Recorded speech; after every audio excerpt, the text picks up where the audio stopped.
guys, it's Will from EIS. Just wanted to show you guys, for the longest time I was incredibly cheap when it came to 3D printing, and I was buying these rolls of inland filament. And one of the nice things that I've come to realize, these are nice thick rolls. Very stable when it comes to the filament unraveling. It's very hard for the filament roll to come off the side like that. And as time progressed, I found myself buying more MakerBot filament. It's a little bit higher quality. And one of the problems that I didn't expect to encounter with these is how narrow they are and how susceptible they are to unraveling from the side. And especially with where my filament holder is relative to my extruder, this was becoming a more and more frequent problem. So I just wanted to show you guys a little solution that I found on Thingiverse to fix that. This is the model that I found on Thingiverse, and it can snap on right here, and it guides the filament through this little hole right here. Keeps it from accidentally unraveling off the side. Now, one thing I did notice, you guys are going to want to make sure you have a nice tight fit, because if not, this guy will kind of slide around from side to side.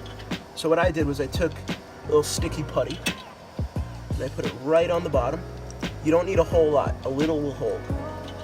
And you should slide it on, apply some slight pressure, try to keep it as close to the middle as you can, a little bit closer to the spool in the center.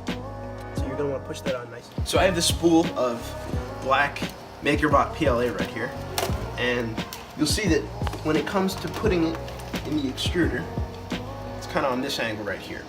And if the extruder were to jolt back and forth in either direction, it's possible that the filament can slide off right here. And then if it gets a little extra slack, very frequently it'll start wrapping around the spool holder. And that will almost indefinitely lead to some kind of knot or jam. And it'll leave your prints heavily under extruded. And that's not what we want, ever. It's a good waste of filament. So what we can do is run the filament through the guide that we printed.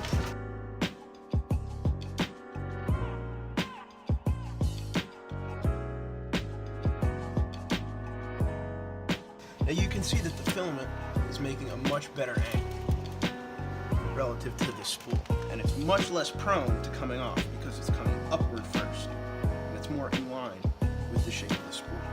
So hopefully this helps you guys. Happy printing.